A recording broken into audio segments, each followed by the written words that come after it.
I don't know if you can quite hear me over this blower motor that sounds like it's on its way to hell in a handbasket, but this is the furnace in the house I just bought. It's a Kenmore 70 power miser, and I think its days are numbered. So I used to work for an HVAC company. I'm studying HVAC in college, and I did a quick overlook of this furnace because it's been having problems. The fan motor's been cycling a lot. On, off, while the burners stay running, because the stack switch, I believe it's called, bimetallic switch, which looks at the draft hood temperature and the it looks at two temperatures: the temperature at your draft hood and the temperature at the burners. Takes a look at those temperatures and it determines whether or not the blower should run. Turns the blower on when the heat exchanger is hot enough, turns it off when it's too cold. I believe the blower motor is running.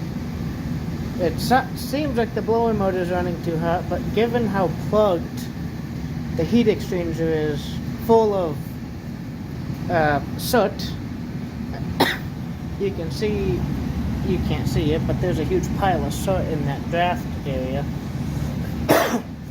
Given how plugged up this heat exchanger is, it's probably not convecting hardly any heat, despite it being fired as high as it possibly can from the looks of it.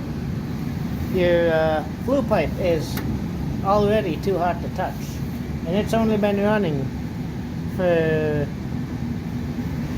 about 3 minutes.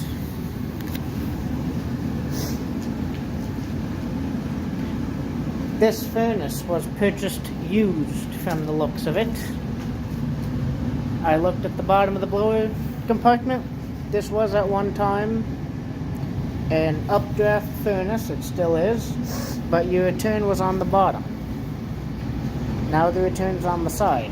It has a cutout for a bottom return, and they just put a piece of insulation and 2 bricks over it. It also looks like at one time the blower motor was underwater, given all the rust that has built up and the rusty water that's been slung around. So the blower's been underwater, the heat exchanger's plugged, the blower motor sounds like it's on its way to hell in a handbasket. And I can get something slightly more efficient for pretty cheap. I can't afford a new furnace, but I know somebody who can get me a good used furnace. No guarantees or anything, but it'll be more efficient than this heap. You can see how they did the return. It's literally two large runs going straight into your filter, and there's your air box up there. Here's your flue, comes right over, goes into the old chimney, and it used to have a gas water heater. You can see the hole for its flue. Now your ducts, you have 2 main trunk lines. One goes to the front of the house through the crawl space. The other goes to the back of the house through the other room. And then you have these smaller supplies. Looks like this is an original supply. That would be going into the kitchen. And then here is a newer, it looks like, possibly, supply that is not very well done. This is also going into the kitchen. And you can see there's 2 vents tapped off of this small trunk line. So I am getting no air out of that vent and that vent, while the original vents in the house I'm getting plenty of air out of. here's a better look at that return setup. So, just thought I'd film a video of a cool old natural draft 80%er running in possibly its final days before it gets replaced with probably going to be an induced draft 80%er, which is fine by me. I mean, this thing, it's advertised at 80%, but at least I believe so. But it's probably running about 40% with how plugged up the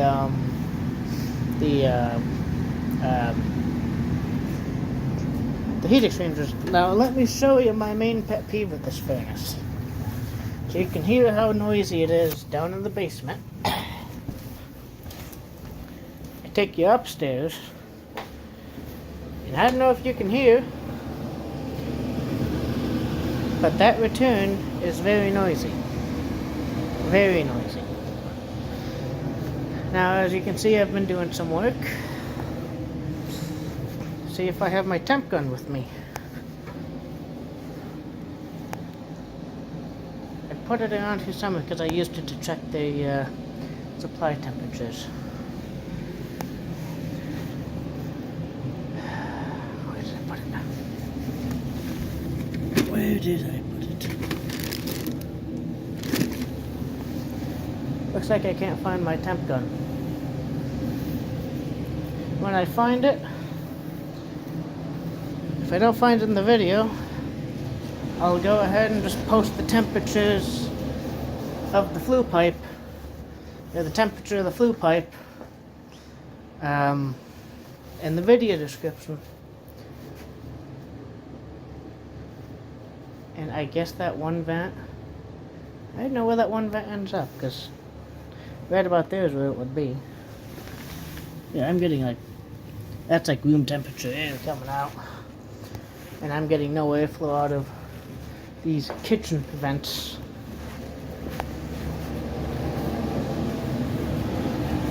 So, yeah. Anyways, see you guys in the next one. And probably in the next one I'll have a new furnace.